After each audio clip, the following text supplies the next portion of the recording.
28 फरवरी 2026 आधी रात में अरेबियन सी और ईस्टर्न मेडिटेरेनियन सी के लहरों के बीच दो विशाल तैरते शहर यूएसएस अब्राहम लिंकन और नया सबसे ताकतवर USS Gerald R Ford aircraft carrier खामोशी से अपनी पोजीशन ले चुके थे। वॉशिंगटन के वॉर रूम में जनरल ने माइक्रोफोन पर कहा। उनकी आवाज एनक्रिप्ट होकर सीधे मेडिटेरेनियन में यूएसएस फोर्ड में गूंजी। कमांडर, यही वो पल है। ऑपरेशन एपिक फ्यूरी शुरू हो चुका है। क्या इजरायली साइड पर कोई हिचकिचाहट है? कमांडर ने रडार पर नजर रखते हुए जवाब दिया। नेगेटिव सर, इजरायली जेट्स हवा में हैं। Operation roar the lion green है। ये कोई आम सैन्य हमला नहीं था। ये एक प्रीएम्प्टिव स्ट्राइक थी, एक ऐसी सर्जिकल और विनाशकारी तबाही जिसका अंतिम निशाना कोई सैन्य बेस नहीं बल्कि ईरान का नर्व सेंटर था। तेहरान की यूनिवर्सिटी स्ट्रीट, जमूरी डिस्ट्रिक्ट और पास्चर स्ट्रीट के बेहद सुरक्षित बंकर। इन बंकरों के अंदर मौजूद थे ईरान के supreme leader Ayatollah Ali Khamenei. Iran कोई खुला मैदान नहीं है जहां आप आसानी से घुसकर निकल जाए। ये एक ऐसा किला है जिसे पहाड़ों, रेगिस्तान और दुनिया के सबसे एडवांस एयर डिफेंस सिस्टम्स ने घेर रखा है। इजराइल से सेंट्रल ईरान की दूरी लगभग 930 से 1240 मील थी। एक जेट को वहां पहुंचने के लिए जॉर्डन, सीरिया और इराक के दुश्मन हवाई इलाकों से होकर गुजरना पड़ता है। इजराइल डिफेंस फोर्स और अमेरिकी सेना के सामने सबसे बड़ा खतरा था ईरान का मजबूत एयर डिफेंस नेटवर्क। रूस से मिले S-300, S-400 बैटरिया और उनका अपना बावर 373 सिस्टम जो किसी भी वक्त हवा में उड़ते परिंदे को भी गिरा सकता था। तेल अवीव के अंडरग्राउंड कमांड सेंटर में एक इजरायली एयरफोर्स कमांडर ने कहा, अगर हम सीधे घुसते हैं तो हम आसान निशाना बन जाएंगे। उनके रडार हमारे F-35 को शायद देर से देखें, लेकिन हमारे रिफ्यूलिंग टैंकरों को वो आसमान में आग के गोले में बदल देंगे। वहां मौजूद अमेरिकी अधिकारी मुस्कुराया। हम सीधे नहीं घुसेंगे मेरे दोस्त, हम पहले उन्हें अंधा करेंगे। हम उन्हें वही दिखाएंगे जो हम चाहते हैं कि वो देखें। और यहीं से शुरू हुआ इस सदी का सबसे बड़ा दिमागी खेल, एक ऐसी रणनीति जिसे मिलिट्री लैंग्वेज में कहते हैं टाइम ऑन टारगेट। एक सबमरीन अरब सागर के नीचे से मिसाइल दाग रही है। एक स्टेल्थ बॉम्बर जॉर्डन के पास से उड़ान भर रहा है। एक डिस्ट्रॉयर जहाज फारस की खाड़ी से क्रूज मिसाइल छोड़ रहा है और इजरायली F-35 जेट इराक पार कर रहे हैं। हर हथियार अलग गति से चल रहा है, अलग दूरी तय कर रहा है, लेकिन सबकी कैलकुलेशन इतनी सटीक की गई थी कि अमेरिकी क्रूज मिसाइलें और इजरायली जेट्स के गाइडेड बम एक ही सेकंड में, एक ही पल में कर्ज, कौम, केरमानशाह और इस्फहान पर गिरे। एक सेकंड की भी देरी नहीं। सिंक द क्लॉक्स, अमेरिकी एडमिरल ने ऑर्डर दिया। इसके बाद अर्ली बर्ग क्लास डेस्ट्रॉयर जैसे USS थॉमस हडनर के वर्टिकल लॉन्च सिस्टम खुल गए। आसमान में आग की लपटें उठी और दर्जनों टॉमहॉक लैंड अटैक मिसाइलें सब सोनिक गति से हवा में तैरने लगी।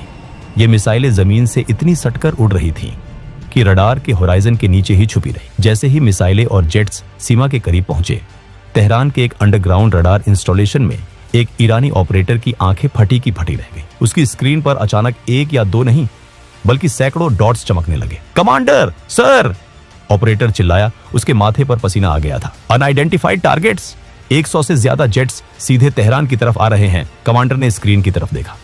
उसकी सांसें अटक गई। ये हमला है, उन पर लॉक करो, सब कुछ फायर करो, पावर सिस्टम्स को अभी ऑनलाइन करो। लेकिन उन्हें यह नहीं पता था कि वो हवा में तीर चला रहे थे। अमेरिकी फोर्सेज ने स्पेस सैटेलाइट्स और इलेक्ट्रॉनिक वॉरफेयर प्लेन्स के जरिए झूठा डेटा डाल दिया था और जो सैकड़ों जेट्स उन्हें स्क्रीन पर दिख रहे थे वो असली फाइटर प्लेन थे ही नहीं। वो थे छोटे डिकॉय ड्रोन जो रडार पर एक बड़े F-15 या F-16 स्क्वाड्रन की तरह दिखाई देते हैं। जैसे ही ईरानी एयर डिफेंस ने अपने सिस्टम ऑन किए और उन डिकॉय पर मिसाइलें दागी, उन्होंने अपनी लोकेशन खुद जाहिर कर दी।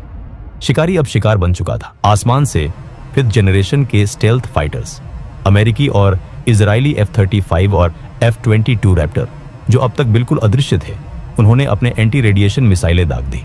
अगले ही पल पूरा ईरानी एयर डिफेंस नेटवर्क बुरी तरह ध्वस्त हो चुका था। यह हमला 3 अलग अलग लहरों में तैयार किया गया था, ऐसी सटीकता जिसे दुनिया देखती रह जाए। सबसे पहले इलाम, खुजस्तान और तेहरान के आसपास के सतह से हवा में मार करने वाले मिसाइल ठिकानों और रडार इंस्टॉलेशन को राख में मिला दिया गया। टॉमहॉक मिसाइलों ने S-300 और S-400 बैटरियों को उड़ा दिया ताकि आने वाले पायलटों के लिए सुरक्षित रास्ता बन सके। अब एंट्री हुई बॉम्ब ट्रक्स की। यूएई और जॉर्डन के बेस से F-15E स्ट्राइक ईगल हवा को चीरते हुए अंदर घुसे। जैसे ही F-15 के AESA रडार ने पहाड़ियों के बीच छिपे मोबाइल मिसाइल काफिलों को पकड़ा, सटीक बम बारिश की तरह गिरने लगे। किरमानशाह के लॉन्च साइट्स सक्रिय होने से पहले ही धुएं में बदल चुके थे। फॉक्स 3 टारगेट डिस्ट्रॉयड, एक अमेरिकी पायलट ने अपने रेडियो पर कहा। उनके जेट हवा में ही टैंकर प्लेन्स के पास लौटते। हजारों पाउंड जेट फ्यूल लेते और फिर से हमला करने निकल पड़ते।